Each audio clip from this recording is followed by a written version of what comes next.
Señoras y señores, gracias nueva vez por estar con nosotros en la hora 22. Esta noche vamos a conversar con Yotin Curi David, prestigioso abogado de la República Dominicana, con quien trataremos un tema importante para nuestro país, la situación de Haití en sus diferentes aspectos. Gracias por venir, Yotin, nueva vez al programa. Muchas gracias, Gregory, Abinader. Muy contento de estar nuevamente en el programa, que está ya como mi segunda casa. Cierto, cierto. Últimamente has enfocado con la punta de tu lápiz de escritura más acentuado el tema de Haití. Leía un análisis que hacías desde los años de inicios del siglo XX, en República Dominicana, con referencia a la relación Estados Unidos-Haití, República Dominicana, el papel de Estados Unidos que ha desempeñado en esas relaciones nuestras que son ineludibles con el vecino país. Entonces me gustaría que recreáramos en parte y quizás hasta cronológicamente la situación de nuestras relaciones con Haití y de una u otra forma la atención que Estados Unidos le ha prestado a esta situación. Perfecto, sí, muy gracias, Gregory. Mira, ciertamente el problema nuestro se inicia con la primera invasión norteamericana del 1916, que como ustedes saben se prolongó durante 8 años hasta el 1924. En ese periodo, en ese interregno de 8 años, los norteamericanos comienzan a desarrollar la industria azucarera en la República Dominicana. Para ello, comenzaron a traer braceros haitianos a este lado de la isla, cuando aquí podían perfectamente conseguirlo en aquel entonces, pero eso es lo que resulta un tanto extraño, porque aquí en esa época podían perfectamente reclutarlo dentro de la población dominicana. Entonces comienzan a trasladar familias enteras, primero porque les resultaba más económica la mano de obra, y desarrollan la industria sobre la base de esa mano de obra foránea, mano de obra haitiana. ¿Qué ocurre? Que también para asegurar sus inversiones instituyen el sistema Torrens, que es el sistema que tenemos actualmente de registro inmobiliario, porque antes teníamos el sistema ministerial francés, y el sistema Torrens ciertamente es el más seguro de todos. Ahí se aprueba nuestra primera ley de registro inmobiliario, donde asumimos el sistema Torrens. Bueno, ¿qué ocurre? No, la ley es del 47, pero el sistema ya lo comenzamos a asimilar durante la primera ocupación, a implementar. Ya cuando salen en el 24, ¿qué pasa? Nos dejan en esa reforma constitucional del 24 el jus solis, o sea, adquirir el derecho por el lugar de nacimiento, el sitio donde se nace. Esas elecciones, recuerden, la del 24, las gana Horacio Vázquez. Llegamos así hasta el 30, cuando se produce el golpe de Estado, el 23 de febrero de 1930, donde Trujillo, Estrella Ureña y José Estrella y un grupo de personas, entonces le dan el golpe a Horacio Vázquez, quien debió haber cesado en el 28, pero con una interpretación constitucional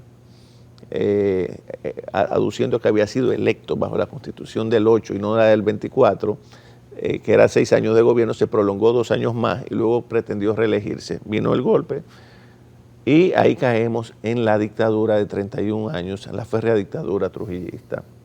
Durante esa dictadura, Trujillo era obviamente un pupilo de los norteamericanos y se formó en la Guardia Nacional, donde es una hechura de los norteamericanos. Siguió la mano de obra haitiana, siguió la industria azucarera en expansión, en auge, y eso producía un flujo migratorio considerable hacia nuestro país. Ya en el 37 se produce el funesto acontecimiento que usted es conocido en la historia como el Corte, sobre todo en la costa norte de nuestro país, porque por lo que he leído en la historia, los que trabajaban en ingenios azucareros no fueron, los haitianos No fueron afectados. no fueron afectados, sino los que estaban, vamos a decir, en trabajo de otra naturaleza, maroteando, como decimos nosotros. Básicamente en ese sector, el número de muertos, que siempre hay cifras, nunca ha sido cuantificado con exactitud. Uno dice que fueron menos, mucho menos, que no fue ni siquiera la suma la cantidad que señalan.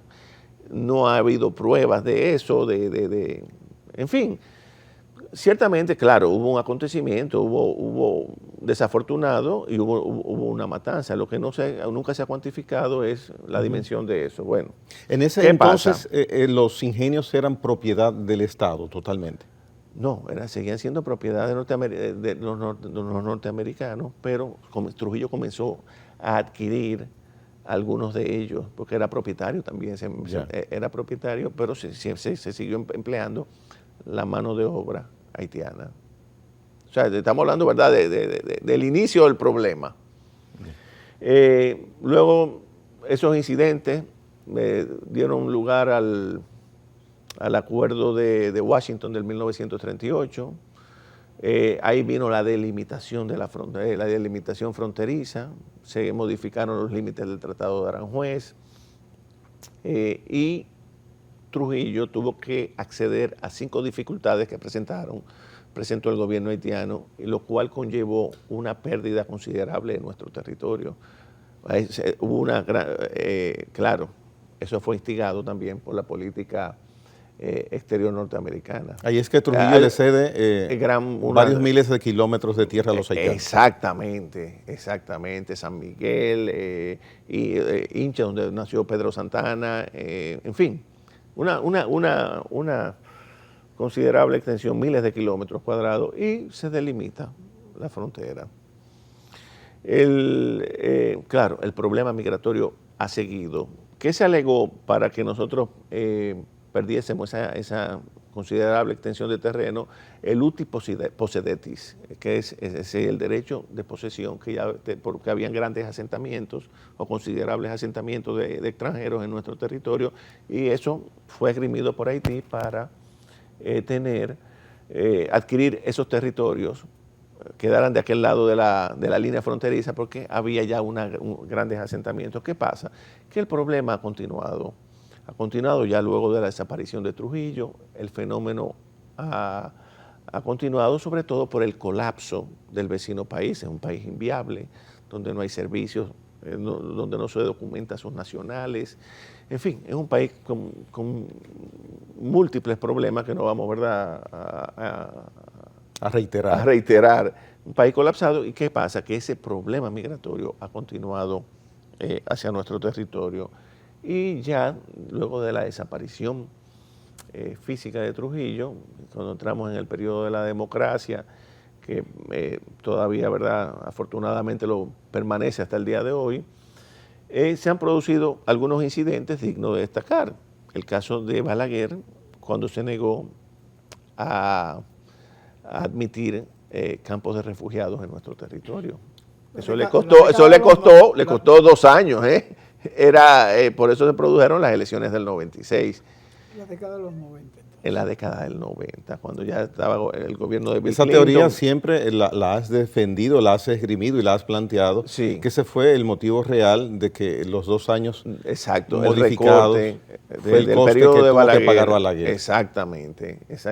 Aunque realmente... Que también fue tolerante, pero tenía un sentido nacionalista y sabía que este país no podía soportar la carga del vecino país. Aunque realmente, Yoti, la causa que se conoció, yo creo que tú te referías a la postura norteamericana respecto a Balaguer, pero todo fue la incidencia de las elecciones, el fraude. Claro, ese fue el motivo aparente, Porque en todo hay motivos aparentes y Lo que motivos tú estás reales, diciendo sí. es que Estados Unidos presionó a Balaguer entonces por el tema haitiano en consecuencia. Sí, Balaguer, O sea, se aprovechó la crisis política. aprovechó la crisis política, correcto, para recortar el periodo, y ya ese fue el final de la carrera política de Balaguer. Cuando se retira en el 96 ya no volvió a ser presidente jamás.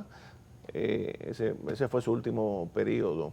A partir de ahí comienza la hegemonía del PLD, que se ha mantenido prácticamente, ¿verdad?, hasta las elecciones pasadas. Con esa teoría, Yotin, es importante significar que estás enfrentando la historia, lo que se ha escrito sobre el establecimiento de una situación que, como dice Abinader Fortunato, se ve compelida a llegarse a un acuerdo para modificar la Constitución y que el mandato sea por 2 años, pero oficialmente nunca esa teoría, que tiene sentido la que planteas, Sí. pero nunca fue la admisión y ni en ningún momento se trató. Por eso digo que de una u otra manera enfrentas la historia con esa... Bueno, no, esa es, bueno, por lo menos mi interpretación de la historia, porque tú sabes que la historia como todo se interpreta. Pero fíjate que en esa época, Gregory, en que Balaguer se negó a aceptar los refugiados, también otros gobernantes latinoamericanos hicieron lo mismo. El presidente de Panamá, que era en ese entonces Endara, Guillermo Endara, dijo que iba a aceptar a algunos de esos refugiados. Se produjo un incidente tremendo en Panamá, al final tuvieron que echar la medida hacia atrás. Ahora no recuerdo, el de Honduras también de esa época, ya fallecieron. Se negó todos. Prácticamente todos los países se negaron, con excepción de 1 o 2. Creo que Endara fue uno de los que iba a aceptar refugiados, no recuerdo ahora el otro. Pero el tema es que la mayoría de los gobernantes, porque los rechazaron, porque los Estados Unidos tampoco los quieren en su territorio, ese es el problema. Entonces ahí viene el tema, que ese es un problema que se quiere resolver a expensas del pueblo dominicano. Y el pueblo dominicano no puede ni tiene los recursos ni las posibilidades de asimilar más población de la que ya tiene, que es con un considerable número tenemos de nacionales haitianos en nuestro territorio, pero ellos sencillamente se han desentendido del problema y que lo resuelva la República Dominicana. Y muchos de los préstamos que se otorgan a nuestros gobiernos vienen condicionados a ese tema. Al tema haitiano. Al tema haitiano. Y aquí, desafortunadamente, Gregory, Fortunato, les puedo decir que en algún momento se va a producir una crisis seria, porque se sigue incubando y ya la población dominicana, realmente ya tú observas que ya dice ya basta. Y realmente, Yotin, ¿cuál es la población haitiana? Si hablan de 2 millones, 2 millones y medio. Y medio, otros dicen que 3 millones. Y creciendo. Entonces, el tema es que no tenemos exactamente una cifra exacta, porque aquí no tenemos estadísticas confiables ni en eso, ni sabemos cuántos dominicanos hay tampoco, cuántos somos. El tema es que ni sabemos cuántos, pero sí sabemos que son miles de miles. Son millones y ya en proporción a nuestro territorio es demasiado. Normalmente los países aceptan hasta un 2, un 3% de población foránea. Y aquí la población foránea de nacionales haitianos rebasa, anda ya por el 20% de la población dominicana, que eso es excesivo en cualquier país del mundo. Porque, ¿qué es lo que yo planteo? Bueno, las Naciones Unidas aquí en el 48 hicieron un estudio donde recomendaban en aquel entonces sacar familias haitianas a otras partes del territorio, a otros territorios como la Guyana, familias enteras sin retorno, porque ya se vislumbraba el colapso del vecino país.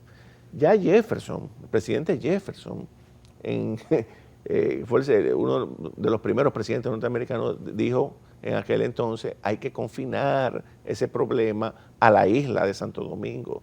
O sea, eso es un problema que data de, óigame, del siglo XIX.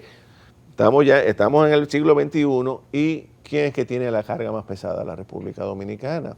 ¿Qué pasa? Que los políticos, en su afán de de tener clientelismo, obviamente, de ganar votos, simpatía, no han enfrentado con seriedad ese problema. El último que lo intentó... Pero es un tema nacionalista que bien podrían los políticos sacarle Sí, en el mejor sentido de la sí. palabra provecho. Sí, pero fíjate, ojalá sea verdad lo que anunció ahora el gobierno dominicano, el actual gobierno, de aplicar la ley con relación a ese tema y de proteger, ¿verdad?, la frontera. Ustedes saben que la ley establece un 80-20, es decir, En el la- aspecto las laboral. empresas, en el aspecto laboral. O sea, una empresa puede tener hasta un 20% de mano De obra, de obra extranjera y y un 80% dominicano. Claro, eso es una política para favorecer a los nacionales dominicanos.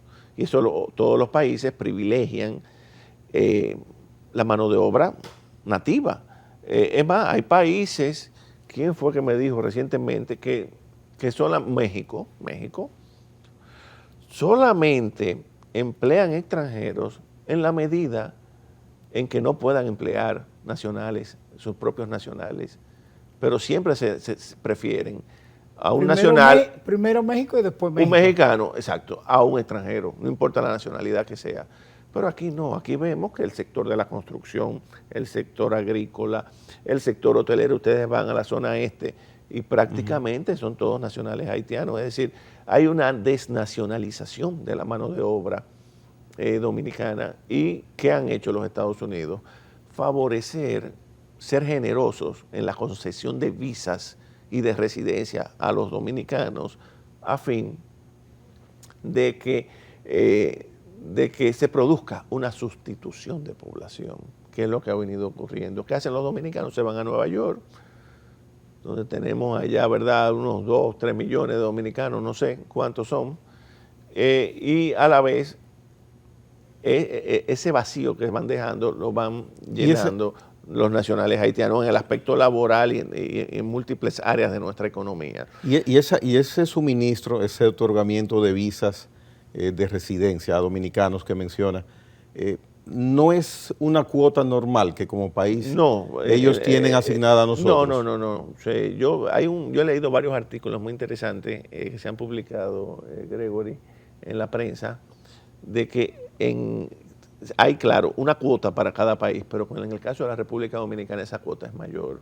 es más generosa que la que se concede con relación a otros países. Para que exista entonces una especie de trueque. Exacto, una especie de sustitución de población. Trueque migratorio. Claro, y he leído en esos ensayos muy lúcidos, que por lo menos para mí lo son, de que eso es un tema geopolítico, obviamente, y que señalan, ahora hubo una señora, no recuerdo el nombre, que en el periódico hoy escribió un artículo muy enjundioso hace unos meses, donde decía que el problema migratorio dominicano se resolverá en la medida, oigan bien, que decline la hegemonía norteamericana, porque es un problema generado originalmente en el siglo XX, como hablamos a principios del siglo XX, por los Estados Unidos, con la instauración de la industria azucarera en la República Dominicana. Correcto. Vamos a hacer una pausa. Al regreso continuamos conversando con Yotin Curi David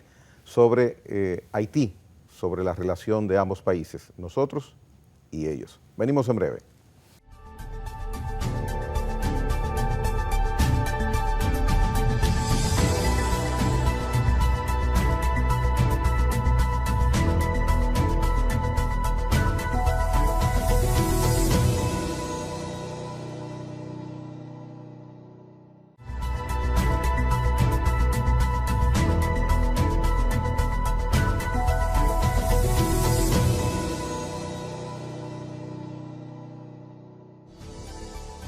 Bien, dentro del desarrollo que hasta ahora ha sido cronológico de esa situación donde interviene Estados Unidos entre nosotros, entre Haití y República Dominicana, hay una parte dentro de uno de sus escritos que habla de la haitianización en República Dominicana. ¿Cómo puede desglosar, explicar el alcance de ese término?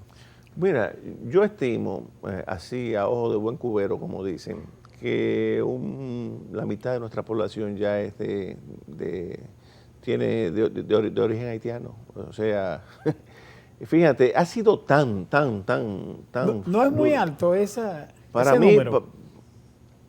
Yo le digo, a ojo de buen cubero, para mí es alto, claro, es altísimo, pero a un 20, un 30%, supongamos que sea menos, también sigue siendo altísimo en cualquier país del mundo, porque ustedes tienen que calcular la población que tenemos en proporción a los kilómetros cuadrados de territorio.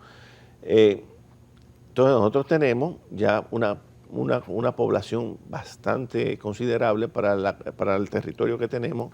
No es lo mismo con los Estados Unidos, que tienen un territorio mucho mayor, que sí pueden absorber, o Canadá, esa población, o la misma Guyana, o la Guyana que... La Guyana se francesa, puede decir está deshabitada. Está deshabitada. Por la cantidad de habitantes que tiene con referencia al terreno. Con relación al territorio, pero nosotros no. Entonces, ese es un tema, porque se habla de, bueno, de millones, sí, pero también tienes que calcular por kilómetro cuadrado el territorio. Claro.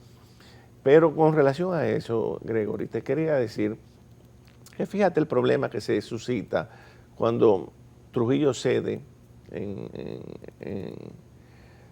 esas grandes porciones de nuestro territorio bajo el argumento del uti possidetis, es decir, la posesión ya o los asentamientos haitianos. Sin embargo, hoy por hoy, al día de hoy, la mayoría de las provincias fronterizas, entiéndase Pedernales, Jimaní, Dajabón, hay más porcentaje, y de eso sí he leído bastante también, hay mayor porcentaje de extranjeros que de dominicanos. Eso es peligroso. Fíjate tú que por eso Trujillo implementó la política de dominicanización fronteriza, de hacer asentamientos dominicanos, crear condiciones en la frontera para que sirviese como de muro de contención a esa penetración ilegal permanente que ha ocurrido a partir del siglo XX hasta el día de hoy y que ya se torna intolerable. Esa política de dominicanización fronteriza desafortunadamente ha sido abandonada y hoy la frontera, las provincias fronterizas en su gran mayoría están en manos de población extranjera, por eso vienen las parturientas aquí, se quedan muchas veces, unas regresan a su territorio, o la mayoría se quedan aquí y siguen, porque la frontera es algo ilusorio entre nosotros. Si bien es verdad que hay bornes, hay límites, pero por ahí entra, porque no hay una verdadera política de Estado para proteger nuestra frontera. Y eso es parte del diseño, de la política de los Estados Unidos en la región. Es decir, los gobiernos se tornan flexibles, se hacen de la vista gorda, pero ya el problema no se le puede seguir dando larga, porque fíjense ustedes lo que ocurrió en estos días en los Estados Unidos, en Texas.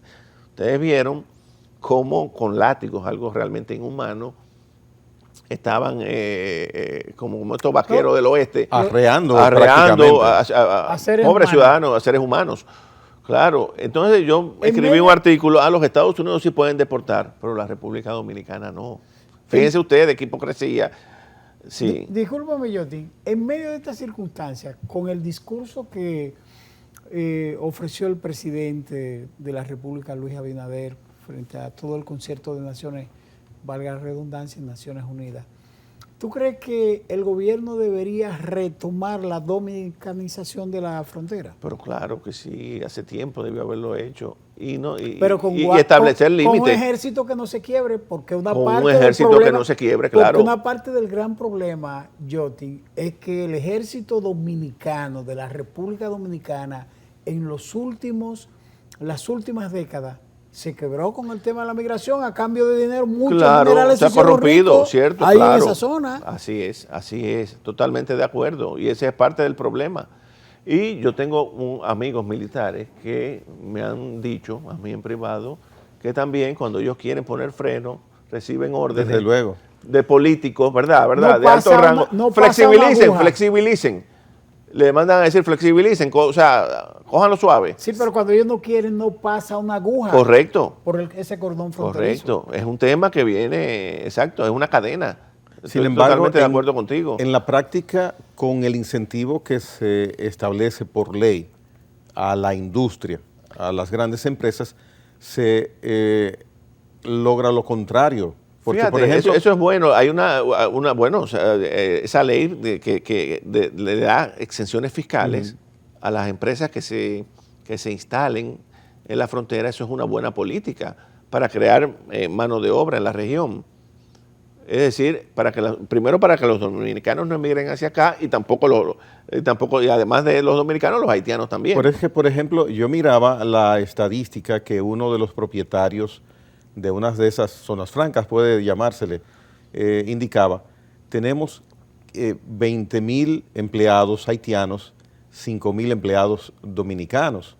O sea, entonces, ¿cómo se logra mantener el aplicando control? la ley 80-20, Gregory, es que la única Herramienta. la única herramienta es aplicar la ley rigurosamente, aplicar la ley, porque el problema Pero es que inclusive ahí se aplicaría entonces. Claro. Pero es que, son por eso empresas es que digo instaladas en territorio dominicano. que el efecto que se está haciendo, lo que se está haciendo es a la inversa.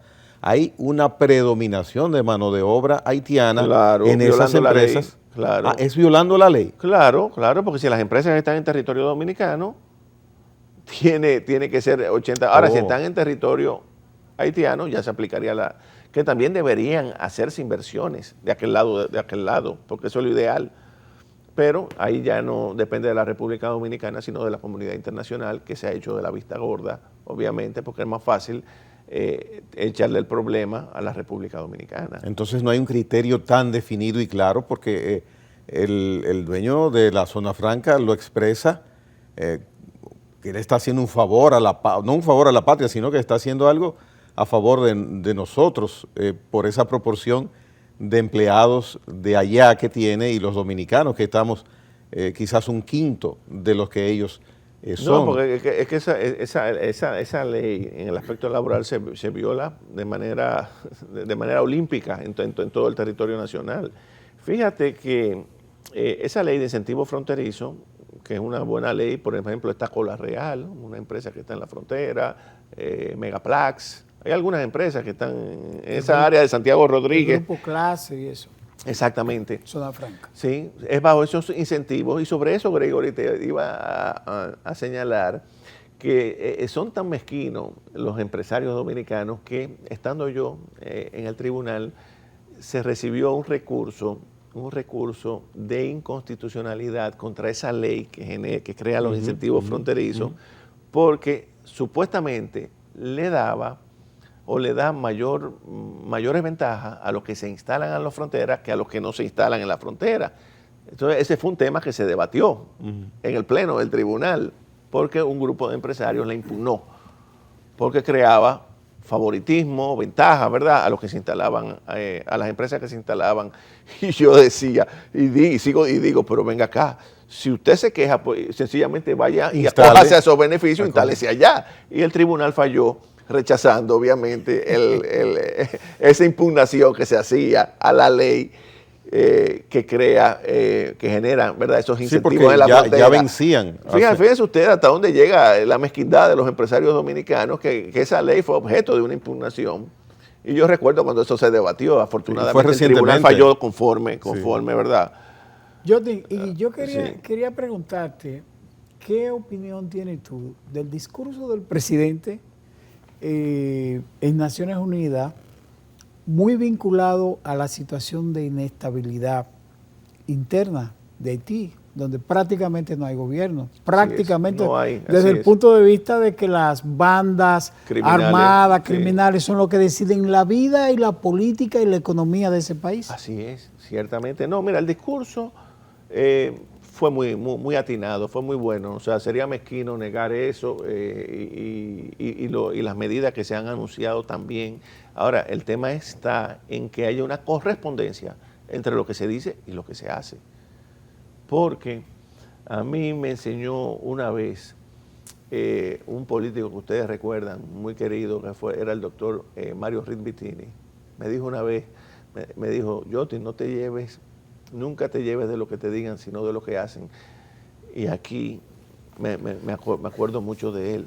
Sí, muy bien, lo que he dicho, fantástico, no hay ningún problema. Estoy totalmente de acuerdo prácticamente en todo, pero vamos a ver que eso que él dice, que dice el presidente, se ejecuta en la práctica. Y si lo hace, se casa con la gloria, porque la verdad que el pueblo dominicano ya está hastiado.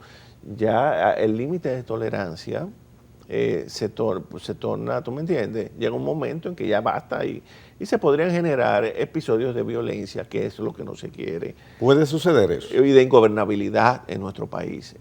Ojo con eso. Claro que puede ocurrir, porque es que es un problema que se le ha dado de larga durante décadas. Aquí hay que regular la migración, hay que cuidar la frontera, hay que establecer políticas de Estado serias y hay que privilegiar a los nacionales, porque dicen, oh, bueno, el dominicano no quiere trabajar. Eso es verdad en parte, porque fíjense ustedes que ese asistencialismo, esa política asistencialista del Estado, de estar dándole subsidios, centavos, eso es lo que ha hecho que muchas personas, sobre todo en los campos, que antes trabajaban en labores agrícolas, hoy andan en un motor y ciertamente se han acomodado y no quieren trabajar. Fíjense, se han acomodado, eso pasa también, eso es verdad. Pero verdad en parte, pero también es un tema de la deficiencia de nuestras políticas de Estado, pero eso no pasaba antes. Ante el dominicano, bueno, y lo es trabajador. Lo que pasa es que, reitero, es un tema de política estructural del Estado dominicano que ha propiciado ese desorden que hoy se evidencia con el tema de la mano de obra. Ustedes van, por ejemplo, a las fincas de café en Barahona, en cualquier finca de café. ¿Quiénes son los recogedores? Todos son haitianos, ni siquiera un dominicano. Si ustedes ven un dominicano, se asombran. Y entonces, en 3 meses, ¿qué va a suceder? Porque las multas van desde 5 a 10 salarios mínimos. El empleador que en 3 meses no cumpla con la cuota de 20-80. Entonces, claro, ¿qué podría suceder? Porque de golpe y porrazo, ¿quién va a recoger el café? Por ejemplo, es una inquietud. Bueno, entonces los empresarios dominicanos tendrán que ajustar su capacidad productiva a la disponibilidad de mano de obra dominicana. ¿Tú me entiendes? Pero no podemos nosotros, bajo ese argumento, inaplicar la ley, hacer que la ley sea pura letra muerta. Olvídate, sobre la marcha, como decimos, se van resolviendo los problemas. Las medidas anunciadas por el gobierno ¿se pueden cumplir? Claro que sí, y se deben cumplir. ¿Y tiene esperanza de que se cumplan en 3 meses? Bueno, yo espero.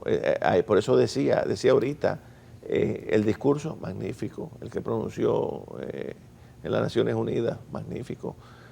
Ahora vamos a ver en que esas palabras se tornen, se ejecuten, se conviertan en hechos concretos, en políticas de Estado, porque reitero, eso es uno de los grandes anhelos de la población dominicana, independientemente de banderías políticas, de simpatías. Ese es un tema que todos tenemos que apoyar. Pero hay un hecho real, sí. Yoti. La nueva capital haitiana, o casi la mayoría de las ciudades de la República Dominicana, son las ciudades de la mano de obra haitiana en la construcción. Sí, sí. Incluso hay un tema muy importante que quizá la gente no le ha dado seguimiento, pero lo ve. La seguridad de la mayoría de las torres, de los complejos habitacionales de la República Dominicana en el centro urbano, están en manos de trabajadores haitianos. Exactamente, exactamente. ¿No? Y si te vas a los complejos hoteleros del este, la gran mayoría de mano de obra, incluso, y no te hablo de los jardineros, no, te estoy hablando incluso de gente que está en la recepción, camareros y todo, prácticamente la mayoría son haitianos. Y tú dices, ¿cómo es posible? Y hablando es que no hay dominicanos, ¿me entiendes? La única salida es aplicar la ley rigurosamente y organizar, porque no estamos hablando que se maltrate a nadie, sino sencillamente que se regularice seriamente ese aspecto y no porque ¿qué es lo que se ha hecho? Primero, se le han dotado de documentos de identificación como dominicanos a muchos nacionales haitianos, sobre todo en época de elecciones, por el tema del clientelismo político, y aquí se ha fomentado un desorden enorme y alguien tiene que comenzar ¿verdad? A arreglar esta situación. La ley 168 del 2013 fue el inicio de esa regularización. ¿Y a Fíjate, dónde ha ido a parar eso? Sí, fíjate, la sentencia 168-13 fue una de las, bueno, hasta el día de hoy es la sentencia más emblemática del Tribunal Constitucional Dominicano. Eso generó un gran debate, un gran escarceo a nivel internacional, donde se nos acusó de racista, de racismo, de que esa decisión excluía a nacionales haitianos. Eso no es verdad. O sea, sencillamente lo que trató esa decisión fue de precisamente de explicar, de crear, de fortalecer la frontera jurídica con el tema haitiano. ¿Qué pasa? En esos días, se recuerden ustedes, se celebró la cumbre de la CELAC, creo, en Cuba, donde el entonces presidente Danilo Medina defendió la decisión, pero lo que la gente no se percató, que poco tiempo después, o cuando ya él se pronunció o se pronunciaba, había sido una contratada en Washington, la firma Steptoe & Johnson, que redactó o concibió la ley 169-14. Esa ley le resta los efectos jurídicos a la sentencia que se dictó un año antes el Tribunal Constitucional. Ya. Esa ley fue impugnada, esa ley 169-14, repito, concebida en los Estados Unidos y aprobada sin que se le cambiara nada aquí por el Congreso Dominicano de entonces, ha sido impugnada por algunas organizaciones en el Tribunal Constitucional e inexplicablemente, señores, a la fecha de hoy, esa ley todavía no ha sido objeto de una decisión. Una ley manifiestamente inconstitucional. ¿Cuál es la esencia de ella? O facilitar la documentación y la de todos los extranjeros ilegales que se encuentran en nuestro territorio y desvirtuando muchos de los conceptos vertidos en la sentencia 168-13. ¿Me entiendes? O sea, es facilitar el otorgamiento de la nacionalidad y de que se le den documentos a nacionales haitianos que se encuentran irregularmente entre nosotros. ¿Y a qué se ha debido? Esa ley que fue aprobada con el propósito, reitero, de desvirtuar o de quitarle efectos jurídicos a esa decisión, tiene que ser fallada en un sentido u otro por el Tribunal Constitucional y sin embargo, al momento en que grabamos, estamos en este programa, no hay una decisión sobre ese tema. ¿No será por el exceso de expedientes a conocer por el tribunal? Bueno, ese es un tema que ya yo no puedo responder, pero fíjense ustedes, a mí yo realmente no entiendo, porque ese es un tema fundamental. Yeah. Y eso es sentencia de esa ley debió haber sido declarada inconstitucional hace tiempo. Muy bien. Vamos a hacer una pausa. Venimos en breves instantes con la parte final del programa, con Yotin Curi en esta noche conversando sobre Haití y la República Dominicana. Venimos en breve.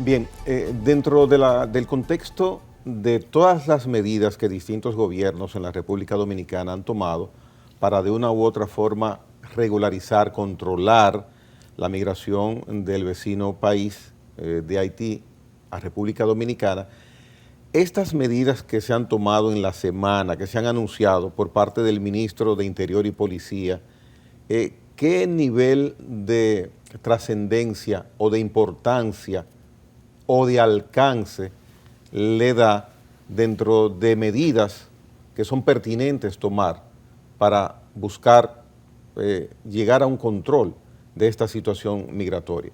Fíjate, lo que el gobierno está haciendo, y muy acertadamente, porque hay que reconocerlo, es asumir ya como política de Estado la normativa legal en esa materia migratoria. Y eso es correcto, eso es algo que reclama a gritos la sociedad dominicana, que se regularice, que se organice, que se le ponga freno al tema migratorio, porque es que República Dominicana, reitero, no puede cargar por sí sola con el peso del vecino país, un país que está colapsado en todos los sentidos, económica y políticamente. Como bien expresó el presidente en su discurso, es un país que está gobernado por bandas criminales, por el narcotráfico, un narcoestado, y esa gran masa de personas, ¿verdad?, que no encuentran medios de vida, algunas se arriesgan en frágiles embarcaciones y se van a los Estados Unidos, a otras islas del Caribe, pero son deportados inmediatamente, porque el problema es que nadie los quiere, señores. Y la República Dominicana ha sido extremadamente generosa con el vecino país, pero también hay un problema de tipo histórico, y es que prevalece en la conciencia de una gran parte de la población haitiana de que esta parte de la isla les pertenece. Eso viene ya, eso viene de...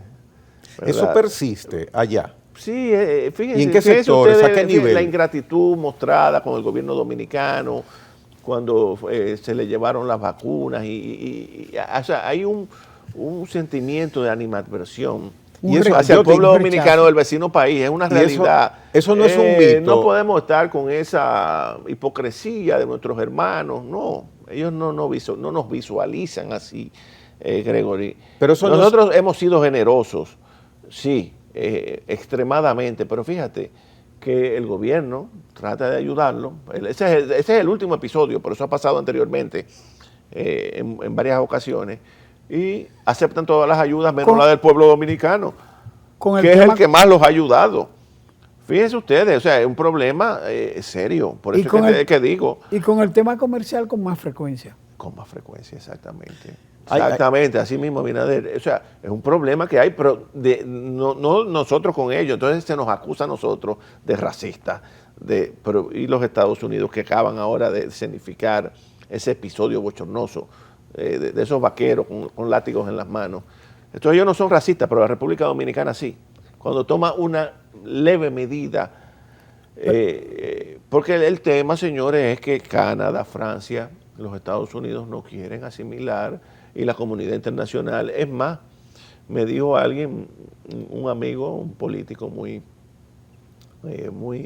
bien informado, que cuando ese tema se expone en los foros internacionales, lo que le dicen es no, Haití no está en nuestra agenda.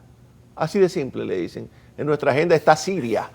Oigan bien, está Siria, están Siria es el tema de ahora. Y la figura no, ya Afganistán tampoco. Pero Haití no está en la agenda de esos países ni de la comunidad internacional. Eso que lo resuelve el pueblo dominicano. Y eso es lo que nosotros no podemos permitir, porque nosotros tenemos derecho también a subsistir. El primer deber de una persona y de un Estado es garantizar su propia supervivencia. Es un derecho, un deber al cual no podemos renunciar. La figura de un fideicomiso es viable internacional. Bueno, de aquel lado, sí. De aquel lado, sí, claro. Porque ese país necesita definitivamente una intervención. No, ellos han sido incapaces por sí solos de administrarse, de dotarse de un gobierno que imponga el orden, incluso de preservar sus recursos naturales. Ya deforestaron su país y ahora están deforestando el nuestro. Dice Manuel Núñez con sobrada razón, que yo lo veo en sus intervenciones, que los bosques dominicanos arden en las cocinas haitianas, sí. Y eso no lo podemos permitir. No lo podemos cocinando con la leña. Con la leña nuestra. Claro, con la leña nuestra. El expresidente Leonel Fernández ha planteado, dentro del marco de del propio discurso del presidente Abinader en Naciones Unidas, la celebración de una cumbre en República Dominicana para absorber, o no absorber, sino para plantear el tema de la ayuda a Haití, de cualquier forma que llegue, de las naciones poderosas. Claro, nosotros tenemos que abogar porque se ayude al vecino país, porque somos nosotros los que sufrimos las consecuencias. Claro, eso es una política inteligente y creo que sí, debemos abogar que fue lo que hizo el presidente Abinader también ahora en su discurso. Es decir, tenemos que ser la voz para que se ayude a ese país, porque es que si no va a continuar ese trasiego constante, esa penetración haitiana que nosotros tenemos ya que detenerla, y por eso debemos fortalecer la vigilancia en las fronteras, aplicar nuestras leyes, porque las leyes son para aplicarse, no para inaplicarse, y sencillamente imponer un orden entre nosotros, porque ya la población, esa población extranjera excede los límites de lo tolerable, Abinader. Y esa es la verdad. La construcción de un muro fronterizo, ¿qué opinión tiene? Bueno, yo estoy de acuerdo con la construcción del muro, pero digo una cosa, eso no basta. No hacemos nada con un muro si no hay vigilancia, si no hay una efectiva vigilancia del mismo, porque los muros se pueden burlar de múltiples maneras. Y es una frontera extensa, son 300 y pico de kilómetros cuadrados que tenemos de frontera. Pero claro, estoy a favor del muro, pero por sí solo eso no resuelve el problema. También tiene que haber una política, dice que se diseñen políticas de Estado para proteger y vigilar permanentemente la zona fronteriza. ¿Tenemos la capacidad para diseñar esas políticas? Claro que sí, lo que ha faltado es voluntad política, responsabilidad de nuestros gobernantes, sobre todo después de la desaparición de Trujillo, que fue el que, hay que reconocerle eso a la dictadura, el que mantuvo ese problema más o menos controlado. Con la situación que hemos tenido. A pesar de que, obviamente, influenciado por los norteamericanos, consintió en la cesión de importantes zonas de nuestro territorio cuando se delimitó la frontera en aquel entonces. Hemos tenido un primer año de un nuevo gobierno muy específico, muy especial, porque tenemos una pandemia de salud que nos ha afectado. Es cierto. ¿Ve que hay algún vestigio concreto de trazar esas políticas? ¿El gobierno le está sacando el tiempo, la atención necesaria? Bueno, mira, al menos ha manifestado el interés de manera verbal. Yo reitero, ojalá que eso se concrete, porque si se concreta, si eso se hace realmente efectivo, todos vamos a estar agradecidos de que eso se haga, porque ya es reitero, un clamor popular que no resiste más dilaciones. Habla del anuncio que ha hecho el Ministerio de Interior y Policía esta semana. Sí, de regularizar y controlar y aplicar la ley a fin de resolver el problema haitiano. Por lo menos de ayudar un poco. De ayudar un poco. Y ya en la parte prácticamente final del programa, Yoti, ¿cómo ve entonces la perspectiva de esas relaciones dominico-haitianas con un lado colapsado, un lado de la isla colapsado, y con situaciones muy apremiantes en la República Dominicana desde el punto de vista del tema haitiano, que es el tema de la pobreza? Es una migración de la pobreza absoluta. Pobreza absoluta, claro. Ustedes ven como la mendicidad en las calles, muchos son haitianos, no solamente dominicanos, sino también haitianos. Yo lo que creo es que tenemos que seguir clamando y forzando en la medida de lo posible para que la comunidad internacional intervenga en el vecino país, preservar nuestra frontera, demostrarle y hacerle saber de manera categórica, no solamente en discurso, sino con hechos concretos, de que la solución del problema haitiano no está en el territorio dominicano. Eso es lo que tiene que quedar claro, pero que sí estamos en disposición de ayudar y asumir nuestra cuota de responsabilidad, pero no podemos resolver el problema por sí solos, porque es que somos un país pobre con nuestras propias limitaciones, que no podemos sumarle a esos problemas la pobreza ancestral del vecino país. Bien, interesantes criterios expresados aquí esta noche en la hora 22. Gracias a Yotin Curi David por su exposición, su conversatorio con nosotros en la hora 22. Hasta la próxima.